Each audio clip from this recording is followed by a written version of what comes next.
Welcome to the Global WarWatch Network. We bring you clear, direct analysis on the world's conflicts. So if that's what you're looking for, make sure you hit that subscribe button to get our latest updates. So picture this. It's December 2025, and a brutal border war is raging between Cambodia and Thailand. In the middle of all that chaos, Thai soldiers capture an enemy position and find something that had no business being there. It was a discovery that was about to change everything. So what did they find? A Chinese-made GAM-102LR. Now, this isn't just some rocket. We're talking about a pretty sophisticated anti-tank guided missile. It's what they call fire and forget, which means a soldier can launch it and immediately duck for cover. It's a huge tactical advantage. And Thai forces didn't just find one. They found a whole cache of them after taking a key spot called Hill 500. This was a serious escalation.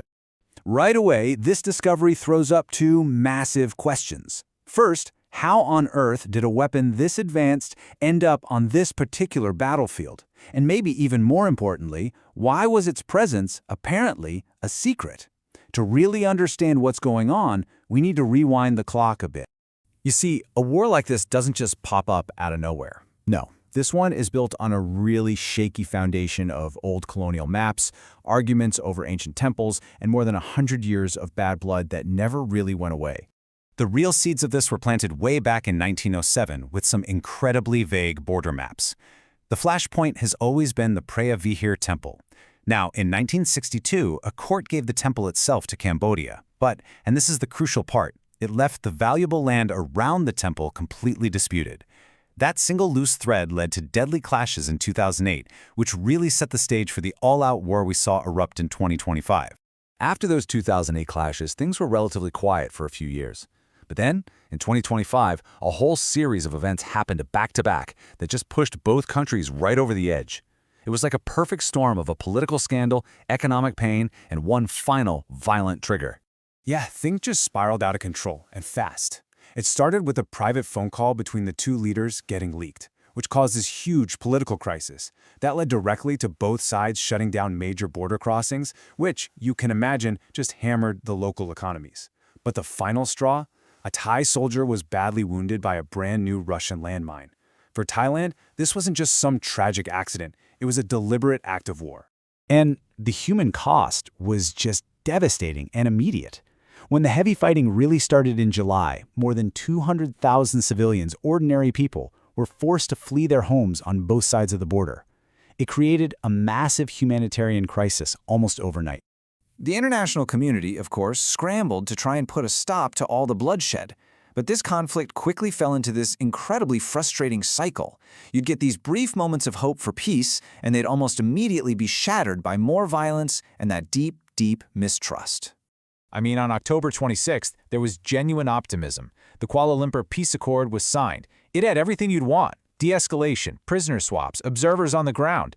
But that hope lasted for just 2 weeks. 2 weeks!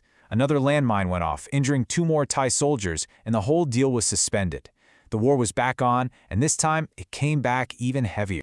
And all of this leads us right into those brutal December clashes. On December 8th, Thailand kicks off Operation Satawad, a massive offensive with airstrikes and ground troops. The conflict even spilled over into sports, with Cambodia pulling its entire team out of the Southeast Asian Games in protest. Calls for ceasefire just went nowhere, and the fighting raged on. Which brings us right back to December 15th, the day Thai forces took Hill 500 and stumbled upon those missiles. Look, finding that GAM-102LR missile really does change everything. This is no longer just a tragic border dispute fought with the usual weapons. This is now a conflict that raises some really alarming questions about who else might be involved and how much bigger this whole thing could get. So when the Chinese ambassador was asked about this, his explanation was, well, it was very carefully phrased. He claimed that the official weapons China sent to Cambodia were older models, and that these new, advanced missiles could have been gotten through, quote, various ways. It's a classic non-denial denial, right?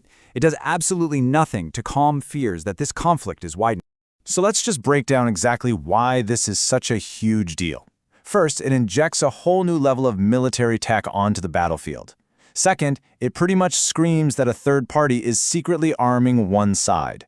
Third, these weapons are going to make any future ground combat way deadlier. And finally, it just shatters any remaining trust, which makes trying to negotiate a real peace almost impossible. So this is where we're left. The peace deal is in shreds, advanced secret weapons are now in play, and the mistrust is off the charts. The big, lingering question is this. Is this long-running border dispute about to explode into something much, much bigger and far more dangerous for the entire region? And that's where we'll leave it for this explainer. If you found this analysis valuable, please help support our work by liking, sharing, and subscribing to the Global WarWatch Network. It really helps us continue to bring you this kind of clear, direct analysis. But we really want to hear what you think. What's your take on this escalating conflict? Let us know down in the comments section. And you can always join the conversation on our social media channels. We put all the links for you in the description below. Thanks again for watching.